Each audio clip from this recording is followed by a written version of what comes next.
Shalom Bapak Ibu Saudara yang terkasih dalam Tuhan. Mari bersama-sama datang pada Tuhan, berikan ucapan syukur yang terbaik bagi kita.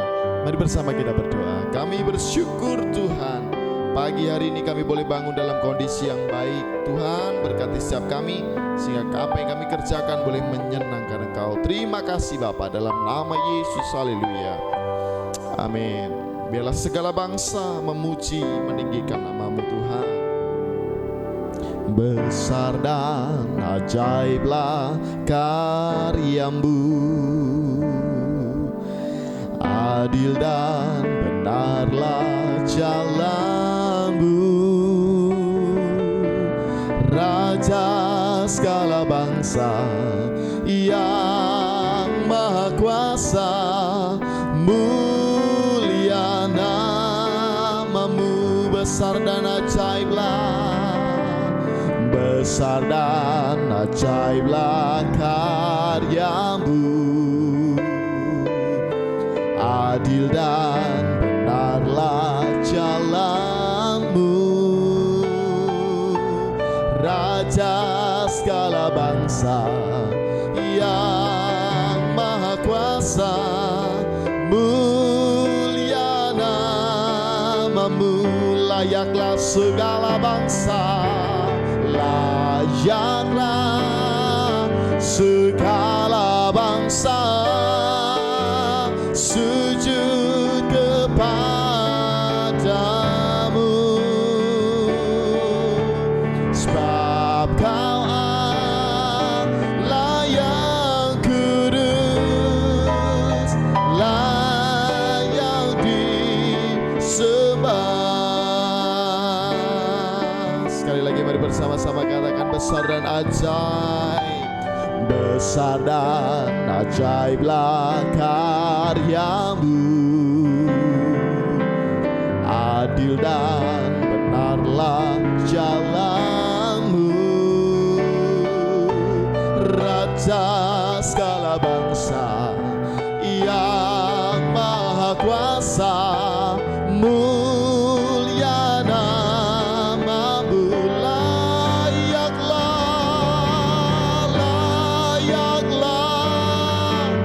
Segala bangsa sujud kepada-Mu,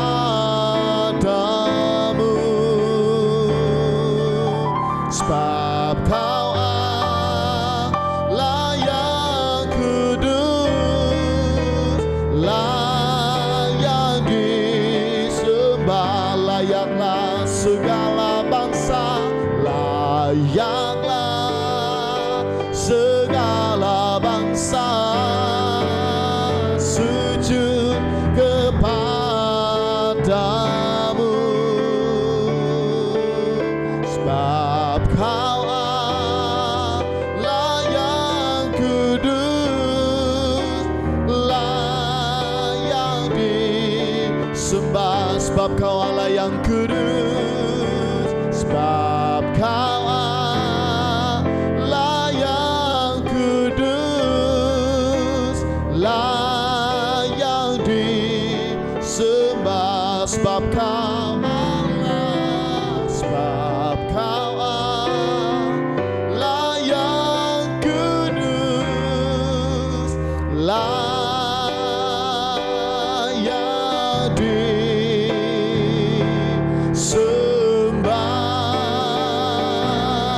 Kau yang layak disembah.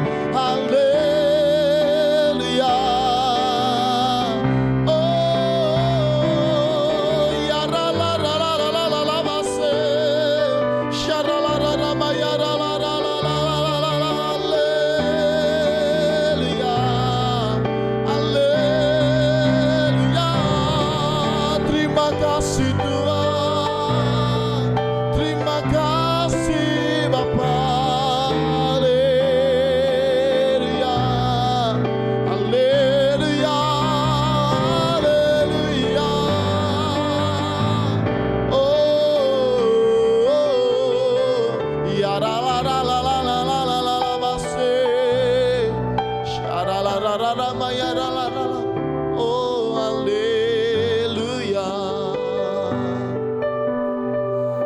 Terima kasih Tuhan, Engkau Allah yang layak disembah oleh segala bangsa. Terima kasih kami punya Tuhan yang luar biasa, ajaib dalam kehidupan kami. Bapa, kami rindukan Engkau berfirman bagi setiap kami. Berkati Tuhan melalui pemberitaan firman Tuhan sebentar lagi. Terima kasih Bapa, kami serahkan dalam nama Yesus. Haleluya. Amin. Shalom dan saya ucapkan selamat pagi. Selamat bergabung kembali dalam program Doa Pagi Online GKI Pondok Daud Solo. Dan pada pagi hari ini, sebelum kita memulai setiap aktivitas dan juga kegiatan kita, mari kita boleh bersama-sama terlebih dahulu duduk diam di dalam hadirat Tuhan untuk kita boleh sama-sama mencari kebenaran firman Tuhan. Karena saya percaya apabila setiap sharing firman yang dibawakan oleh setiap hamba Tuhan di sepanjang bulan ini, itu boleh menjadi sebuah rangkaian yang memberikan kita sebuah rema dan juga kekuatan untuk kita boleh menghadapi hari-hari esok dan juga hari ke depan. Di mana seperti kita tahu, di awal tahun mungkin kita sering sekali mendengar dari pakar ekonomi, dari ahli ekonomi dan lain sebagainya yang memprediksi apabila tahun 2025 ini akan menjadi sebuah tahun yang panjang, sebuah tahun yang sukses, sebuah tahun yang sukar, dan juga sebuah tahun yang sulit. Tetapi sejatinya di dalam Alkitab, sebelum para pakar ekonomi memprediksi itu semua, Alkitab sudah memberitahu kepada kita bahwa bersiap-siaplah, bahwa nantinya akan ada hari-hari yang sulit, hari-hari yang sukar, dan juga hari-hari yang kelam di penghujung zaman ini. Untuk itu, saat kita menghadapi kesulitan, saat kita dihadapkan dengan pergumulan dan juga keraguan-raguan, itu sebenarnya sudah bukan menjadi hal yang baru lagi seperti kita orang percaya.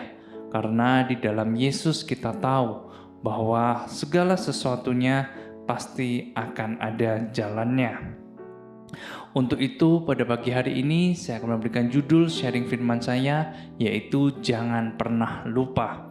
Nah Bapak, Ibu dan juga saudara sekalian, seringkali dalam kegiatan kita, dalam hari-hari kita maupun dalam pekerjaan kita, pendidikan kita seringkali dihadapkan dengan begitu banyak kesibukan ataupun juga dengan begitu banyak keraguan-raguan dan juga masalah problema yang membuat kita menjadi lupa akan sesuatu. Lalu apa saja yang kita sering untuk lupakan? Di pagi hari ini saya akan membagikan ada 3 poin utama yang mana saya rindu untuk sharingkan dan juga bagikan kepada saudara terkasih sekalian. Yang pertama adalah jangan pernah lupa memperkatakan firman Tuhan.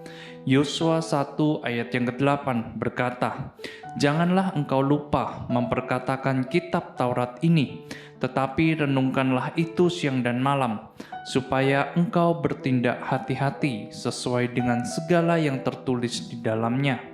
Sebab dengan demikian perjalananmu akan berhasil, dan engkau akan beruntung." Wow, sebuah firman Tuhan yang sangat luar biasa. Karena di situ Allah sendiri yang berbicara secara langsung terhadap pribadi Yosua. Kita tahu apabila Yosua adalah seorang pribadi yang dipilih oleh Tuhan untuk dapat melanjutkan tongkat estafet kepemimpinan dari Musa untuk membawa bangsa Israel menuju ke tanah perjanjian atau tanah Kanaan. Tentu bukan sesuatu yang mudah, di mana ada banyak tantangan, ada banyak permasalahan, dan juga ada begitu banyak godaan yang dijalani oleh Yosua dalam rangka membawa bangsa Israel menuju ke tanah perjanjian. Yosua yang hanya sebagai manusia biasa harus berhadapan dengan bangsa Israel yang terkenal dengan tegar tengkuk. Bahkan mereka juga harus menyeberang sungai Yordan, mereka harus mengalahkan dan juga meruntuhkan tembok Yeriko, dan juga mereka harus berperang mengalahkan begitu banyak bangsa-bangsa besar yang ada di tanah perjanjian tersebut. Tentu itu bukan tugas yang mudah, tentu itu bukan sesuatu yang mudah dan juga gampang untuk kita bisa lalui semuanya itu. Sebab itu Allah mengingatkan kepada Yosua dan juga bangsa Israel apabila jangan pernah engkau lupa dan juga engkau harus memperkatakan firman Tuhan dalam hidupmu. Karena kalau kita tidak memperkatakan firman Tuhan, maka semua itu hanya akan menjadi sebuah logos, di mana firman Tuhan itu tidak dapat menjadi sebuah rema. Supaya firman itu dapat berkuasa, dapat hidup, dan juga dapat membangkitkan jiwa kita, maka jangan sampai kita hanya membaca ayat ataupun membaca firman Tuhan itu, tetapi kita harus merenungkan, dan apalagi lebih baik lagi kita juga memperkatakan dan juga melakukan firman itu dalam kehidupan kita. Karena Allah sendiri yang berbicara untuk kita boleh memperkatakan firman-Ku, perkatakan janji-janjiku, perkatakan kebenaranku, maka firman itu tidak akan pernah kembali dengan sia-sia. Dan saudara yang terkasih dalam Tuhan, mungkin karena kesibukan kita, mungkin karena aktivitas kita dalam waktu sehari, dalam waktu 1 kali 24 jam, seringkali kita lupa untuk memperkatakan firman Tuhan. Untuk itu, poin yang pertama adalah jangan pernah lupa untuk memperkatakan firman Tuhan, supaya perjalanan dalam hidup kita menjadi berhasil dan beruntung. Poin yang kedua adalah jangan pernah lupa bahwa Allah kita sanggup. Allah yang kita sembah, Allah yang kita puji, dan juga Allah yang kita hormati adalah Allah yang maha sanggup. Dalam kitab Matius, Markus, Lukas, dan juga Yohanes mencatat ada suatu mukjizat besar yang dilakukan oleh Tuhan, yaitu Tuhan memberikan makanan kepada 5.000 orang hanya lewat 5 roti dan juga 2 ikan. Sebuah mukjizat yang sangat luar biasa, sangat kreatif, dan juga sebuah mukjizat yang sangat terkenal. Bahkan mukjizat yang pernah dibuat oleh Tuhan di zaman dahulu juga masih terjadi dan juga masih ada sampai dengan hari ini. Filipi 4 ayat 19 berkata, Allahku akan memenuhi segala keperluanmu menurut kekayaan dan juga kemuliaannya dalam Kristus Yesus. Mungkin ada satu hari ketika kita merasa ragu, ketika kita merasa bimbang dan juga cemas dalam kehidupan ini. Tetapi ketahuilah, apabila kita memiliki seorang Allah yang hidup dan juga sanggup untuk membuka jalan, bahkan Dia juga dapat untuk mengatasi setiap persoalan dalam kehidupan kita, memberkati kita dan juga menemani kita di dalam setiap perjalanan hidup ini. Bukan hanya hari ini saja, besok ataupun tahun depan, tetapi sepanjang kita menjadi orang-orang yang percaya dan juga mau untuk hidup berkenan di dalam Tuhan. Dan sangat penting apabila kita dapat untuk secara rutin mengingat setiap kebaikan-kebaikan yang Tuhan sudah berikan, yang Tuhan sudah nyatakan dalam hidup kita sampai dengan pagi hari ini. Dan ada sebuah cara yang mana sangat efektif, yaitu dengan cara kita boleh mengucap syukur dengan segala sesuatu yang kita miliki sampai dengan hari ini. Karena hanya dengan belajar mengucap syukur akan mengubah segala sesuatu yang kita miliki saat ini menjadi segala sesuatunya dicukupkan. Dan poin yang ketiga atau poin yang terakhir adalah jangan pernah lupa untuk kita bersuka cita. Ini tidak kalah pentingnya, yaitu jangan lupa untuk bersuka cita. Penulis Amsal juga mengajarkan kepada kita untuk kita boleh bahwasanya kita boleh selalu bersuka cita dalam hidup ini. Karena lewat hati yang gembira akan terpancar wajah yang berseri-seri. Tetapi sedangkan kepedihan hati akan mematahkan setiap semangat kita. Dan lewat hari yang gembira ataupun lewat hati yang gembira, Rasul Paulus yang pada saat itu juga sedang ada di dalam penjara, dia dapat mengajarkan dan juga menasihatkan kepada jemaat yang ada di Filipi untuk mereka dapat tetap bersuka cita di dalam Tuhan meskipun mereka sedang dalam keadaan yang tidak baik atau tidak enak-enak saja. Filipi 4 ayat yang keempat, bersukacitalah senantiasa dalam Tuhan. Sekali lagi kukatakan, bersukacitalah. dalam berbagai informasi yang sering kita terima, yang kadang itu belum tentu benar kebenarannya, kita suka lupa untuk bersukacita dalam hidup ini. Padahal sangat penting apabila ketika kita memperkatakan firman Tuhan, ketika kita melakukan firman Tuhan, dan juga kita tidak pernah lupa akan setiap kebaikan firman Tuhan, kita juga harus dapat hidup bersukacita di dalamnya. Untuk itu jangan sampai beratnya masalah hidup, pergumulan hidup yang sedang kita alami atau yang sedang kita jalani hari-hari ini membuat kita jemu-jemu untuk tidak bersukacita dalam hidup ini. Karena sejatinya seperti yang diungkapkan oleh seorang bernama G.K. Chesterton adalah keputusasaan bukan disebabkan oleh penderitaan, melainkan karena kita tidak jemu-jemu bersuka cita.